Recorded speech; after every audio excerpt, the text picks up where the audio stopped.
बातमीपत्रात आता पाहूयात गल्लीपासून ते दिल्लीपर्यंतच्या ताज्या घडामोडींचा धावता आढावा। दिवाळीच्या शुभेच्छा देताना मला आपला संकटात सापडलेला शेतकरी दिसतो। आपल्याला सत्ताधारी महायुती सरकारला सत्तेतून घालवायचं आहे, पण प्रथम आपत्तीग्रस्त शेतकऱ्यांना संकटातून बाहेर काढण्याची गरज आहे। त्यामुळे सरकारनं जाहीर केलेली मदत शेतकऱ्यांना मिळत आहे की नाही यावर करडी नजर ठेवा, असे निर्देश शिवसेना उद्धव बाळासाहेब ठाकरे पक्षाचे पक्षप्रमुख उद्धव ठाकरे यांनी शुक्रवारी आपल्या शिवसैनिकांना दिले। छत्रपती संभाजीनगर जिल्ह्यातील काही कार्यकर्त्यांचा शुक्रवारी मुंबईत उद्धव ठाकरेंच्या शिवसेनेत प्रवेश झाला। यात रवींद्र तांगडे, राष्ट्रवादी काँग्रेस जिल्हा उपाध्यक्ष आणि माजी नगरसेवक सोहेल शेख यांचा समावेश आहे। या सर्वांचं पक्षात स्वागत करताना उद्धव ठाकरे यांनी त्यांना नैसर्गिक संकटात सापडलेल्या शेतकऱ्यांना सर्वतोपरी मदत करण्याचे निर्देश दिले। उद्धव ठाकरे म्हणाले, आज दिवाळीचा पहिला दिवस आहे। दिवाळीच्या शुभेच्छा देताना मला मराठवाडा आणि महाराष्ट्रातील आपत्तीग्रस्त शेतकरी दिसतो।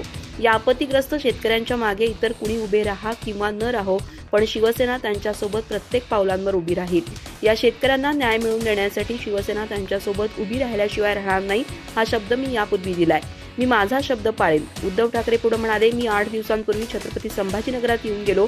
तिथून निघताना मी मराठवाड्यातील शेतकऱ्यांना कर्जमुक्ती होईपर्यंत या सरकारला सोडणार नसल्याची ग्वाही दिली होती। सध्या सरकारची निव्वळ फसवाफसवी सुरू आहे। खरडून गेलेल्या जमिनीला त्यांनी हेक्टरी 3-3.5 लाख जाहीर केले। सरकारनं या 3.5 लाखांपैकी 1 लाख दिवाळीपूर्वी शेतकऱ्यांच्या खात्यावर टाकावेत। कर्जाचं पुनर्गठन नव्हे तर कर्ज माफ करा ही आपली मागणी आहे। आता सरकारच्या मदतीपैकी फार तुटपुंजी जेमतेम मदत शेतकऱ्यांच्या हातात पडतीये। नुकसान भरपाई नाही तर मोलमजुरी मिळाल्यासारखं त्यांना पैसे मिळतात। यामुळे शेतकरी हवालदिल झालाय, असं उद्धव ठाकरे म्हणाले। मुख्यमंत्री देवेंद्र फडणवीस यांना भाजपने सुपरस्टार प्रचारक केले पाहिजे। स्टार म्हणून त्यांचा अपमान करू नका। बाकी सगळे स्टार असतील, 1 स्टार 2 स्टार, ते सुपरस्टार आहेत महाराष्ट्राचे, त्यामुळे त्यांचा असा अपमान करणं बरोबर नाही। महाराष्ट्राचा माणूस बिहारमध्ये जात आहे। जसे योगी आदित्यनाथ प्रचारासाठी महाराष्ट्रात येतात, तसे भाजपमध्ये जन्मताच स्टार तयार होतात, असा खोचक टोला ठाकरे गटाचे खासदार संजय राऊत यांनी लगावला आहे। संजय राऊत म्हणाले की महाराष्ट्र आणि पंजाब हे 2 राज्य कृषी प्रधान राज्य म्हणून ओळखले जात होते, पण दुर्दैवाने शेतीमधलं काही कळते असे कृषी मंत्री नाही, अधिकारी नाही। राज्याच्या मुख्यमंत्र्यांना शेतकऱ्यांचे काही देणं घेणं नाही, केवळ बांधावर जात घोषणा करत आहेत, पण शेतकऱ्यांच्या हाती काही पडत नाही, असा टोला राऊत यांनी महायुती सरकारला लगावला आहे। संजय राऊत म्हणाले की तुम्हाला युतीची फारच चिंता लागून राहिली आहे। राज ठाकरे व उद्धव ठाकरे योग्य वेळी निर्णय घेतील। मुंबईमध्ये ठाकरे यांचाच उत्सव होणार।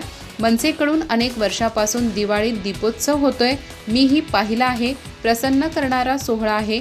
आज त्यांचे उद्घाटन शिवसेना पक्षप्रमुख उद्धव ठाकरे यांच्या हस्ते होणार आहे। दोन्ही बाजूचे कार्यकर्ते, प्रमुख पदाधिकारी यांना आमंत्रण आहे। मी सुद्धा संध्याकाळी जाणार आहे। माननीय उद्धव ठाकरे व माननीय राज ठाकरे हे गेले अनेक महिने एकत्र काम करत आहेत, एकत्र भूमिका मांडत आहेत, एकत्र राजकारण करत आहेत। महाराष्ट्राचे पुढील पावलं जी पडणार आहेत त्या संदर्भात योग्य वेळी ते बोलतील। संजय राऊत हे फसवेगिरी करण्यात तरबेज आहेत। पत्राचाळीमध्ये त्यांनी फसवेगिरी केली आहे। बोगस कार्ड प्रकरणी सरकार योग्य ती कारवाई करेल, असं भाजपचे प्रवक्ते नवनाथ बन यांनी म्हटलंय। गुजरात पॅटर्न महाराष्ट्रात नाही तर उबाटामध्ये राबवण्याची गरज आहे, कारण राऊत हे उबाटाचे प्रतिपक्ष प्रमुख असल्यासारखे वागतात, असं बन यांनी म्हटलंय। नवनाथ बन म्हणाले की गेल्या काही दिवसांपासून संजय राजाराम राऊत हे उबाटा गटाचे प्रतिपक्ष प्रमुख झालेत। उद्धव ठाकरे यांना न विचारता काँग्रेसच्या नेत्यांची दिल्लीकडे जाऊन तक्रार करतात। राज ठाकरे उद्धव ठाकरे यांना न विचारता मनसे उबाटाच्या युतीची घोषणा करतात। त्यामुळे संजय राजाराम राऊत हे प्रतिपक्षप्रमुख झालेत। त्यामुळे गुजरात पॅटर्न उबाटामध्ये राबवण्याची गरज आहे। उबाटामध्ये जर राऊतांसारखे नेतृत्व असेल तर अजून वाईट अवस्था होईल। त्यामुळे उद्धव ठाकरेंनी पक्षामध्ये गुजरात पॅटर्न राबवत राऊतांना बाजूला हटवावं। नवनाथ बन म्हणाले की उबाटा गटाचे पगारी नेते संजय राऊत यांना निवडणूक आयोगावर बोलण्याचा काही अधिकार नाही। ज्या पद्धतीने लोकसभा निवडणुकीत उबाटाला जास्त जागा मिळाल्या त्यावेळी त्यांनी निवडणूक आयोगाबद्दल चकार शब्दही काढला नाही। आज मात्र ते निवडणूक आयोगावर शंका घेत आहेत। त्यांना पराभवाची भीती सतावतीये। आगामी मनपा, जिल्हा परिषद, पंचायत समिती आणि नगरपालिकांच्या निवडणुकीत उबाटा गटाचा आणि मवियाचा पराभव होणार हे जवळपास निश्चित आहे। पराभवाच्या भीतीनं त्यांना नैराश्य आलं आहे, यातून ते हे सर्व वक्तव्य करतायत। राज्यात ओबीसी आणि मराठा आरक्षणावरून निर्माण झालेल्या तणावाचा थेट परिणाम राजकीय नेत्यांच्या दौऱ्यावर होताना दिसत आहे. बीडमध्ये आज मंत्री छगन भुजबळ यांच्या नेतृत्वाखाली ओबीसीचा महाएल्गार मेळावा होत असताना छत्रपती संभाजीनगर शहरात मुक्कामी असलेले मंत्री राधाकृष्ण विखे पाटील यांना मराठा समाजाच्या कार्यकर्त्यांनी घेराव घालत जाब विचारला. छत्रपती संभाजीनगर शहरातील रामा हॉटेलमधून विखे पाटील अहिल्यानगरकडे निघत असताना पैठण येथील मराठा कार्यकर्त्यांनी त्यांना थांबवले. 2 सप्टेंबर रोजी मराठा आरक्षणासाठी काढलेला GR फसवा आहे, त्यातून किती जणांना प्रमाणपत्रे मिळाली हे सांगा, असा थेट जाब विचारत कार्यकर्त्यांनी विखे पाटील यांना निवेदन दिले. ओबीसी मेळाव्यामुळे वाढलेल्या तणावाच्या पार्श्वभूमीवर छत्रपती संभाजीनगर येथे मुक्कामी असलेले मंत्री विखे पाटील यांच्या सुरक्षेत मोठी वाढ करण्यात आली होती. ते ज्या हॉटेलमध्ये थांबले होते तिथे अतिरिक्त पोलीस बंदोबस्त पहिल्यांदाच पाहायला मिळाला. विखे पाटील यांना भेटण्यासाठी येणाऱ्या प्रत्येक नागरिकाची झाडाझडती घेण्यात आली. खिशातील वस्तूंचीही तपासणी करण्यात आली. यावेळी पोलिसांचा मोठा बंदोबस्त या ठिकाणी तैनात होता. छगन भुजबळ यांना ओबीसी मेळावा होत असताना विखे पाटील यांच्या दौऱ्यात मोठा पोलीस बंदोबस्त असण्याची ही पहिलीच वेळ होती. स्थानिक स्वराज्य संस्थांच्या निवडणुकीच्या पार्श्वभूमीवर महायुतीच्या नेत्यांमध्येच वाकयुद्ध रंगताना दिसतंय. युतीतील दोन्ही नेते असले तरी राष्ट्रवादी काँग्रेस अजित पवार गटाचे आमदार प्रताप पाटील चिखलीकर आणि भाजपचे खासदार अशोक चव्हाण हे गेल्या काही दिवसांपासून परस्परांवर टीकास्त्र सोडतायत. अर्धापूर इथं झालेल्या राष्ट्रवादी काँग्रेसच्या आढावा बैठकीत बोलताना चिखलीकर यांनी चव्हाणांवर अप्रत्यक्ष हल्ला चढवला.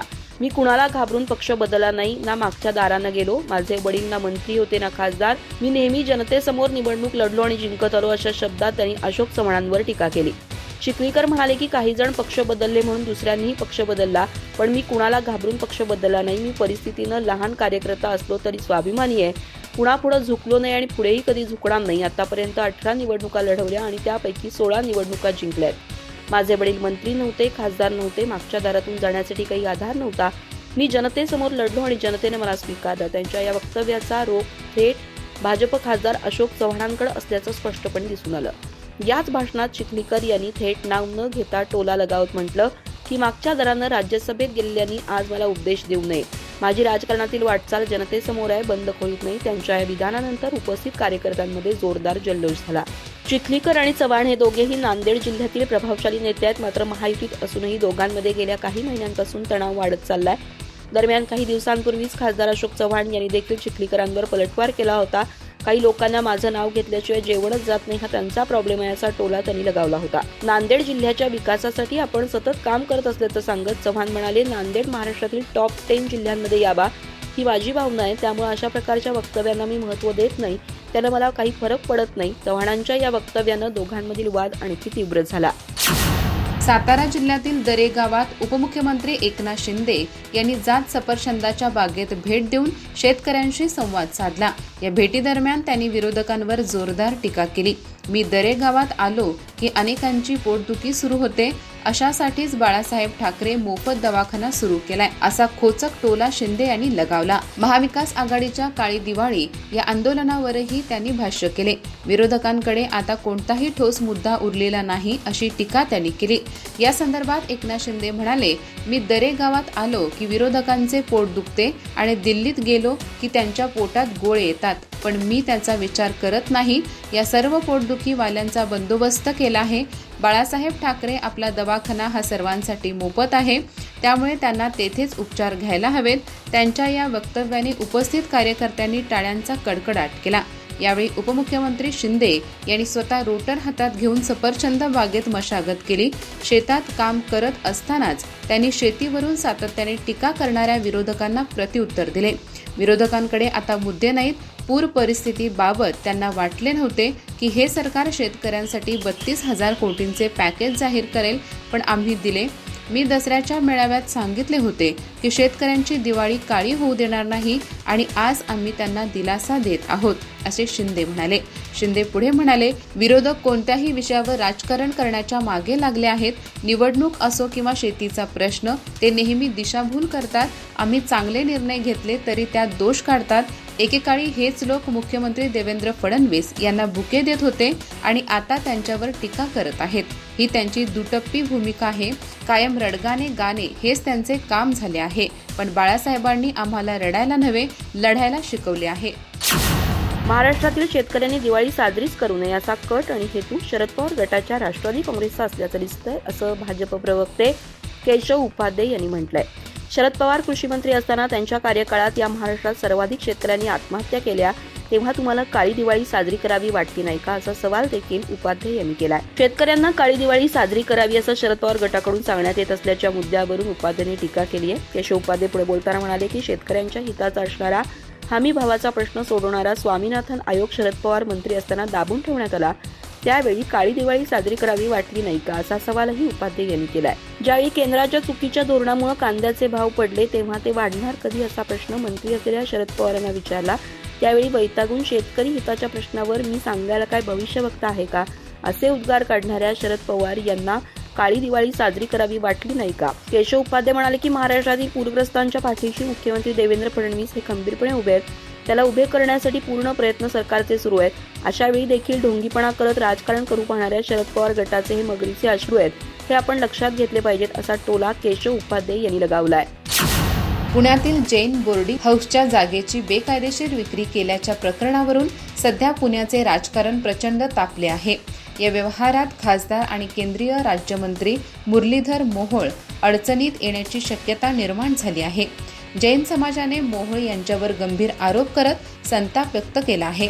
आरोपानुसार ज्या गोखले कन्स्ट्रक्शन कंपनीला ही जमीन विकण्यात आली त्यामध्ये मुरलीधर मोहोळ यांची भागीदारी असल्याचे सांगण्यात येत आहे.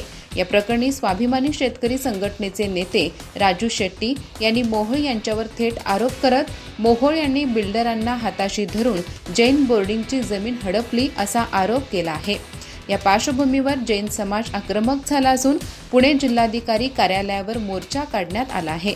मुख्यमंत्री देवेंद्र फडणवीस यांनी या वादग्रस्त प्रकरणात लक्ष घालत जैन समाजाची समजूत काढण्याचा प्रयत्न केला आहे. मात्र या आश्वासनानंतरही समाजातील संताप कमी झालेला दिसत नाही. समाज प्रतिनिधी स्पष्ट भूमिका घेत सांगितले की आम्हाला केवळ आश्वासन नको तर या बेकायदेशीर व्यवहाराला तत्काळ स्थगिती द्यावी.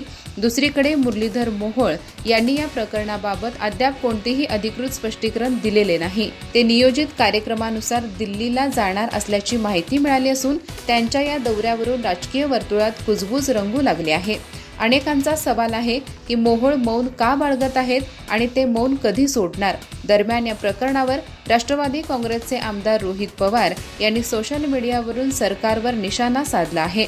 आपल्या पोस्टमध्ये त्यांनी म्हटलं आहे की पुण्यात जैन समाजाच्या हॉस्टेलची जागा हडपली गेल्याने समाजाने मोठा मोर्चा काढला आहे. 2-3 लोकांचा नफा महत्वाचा की जैन समाजाच्या भावना, हे सरकारला ठरवावे लागेल. त्यांनी पुढे म्हटले आहे की 3.5 एकर जागा कटकारस्थान रचून विकण्यात आली असून यात सरकारमधील काही नेते आणि त्यांचे नातलग आर्थिक फायद्यासाठी थेट गुंतलेले आहेत. हिंदुत्वाच्या नावाखाली बोलणाऱ्यांनी आता पैशासाठी जैन मंदिर गिळंकृत केलं अशी टीका त्यांनी केली. पवार यांच्या या पोस्टनंतर राजकीय वातावरण आणखी ढवळून निघालं आहे.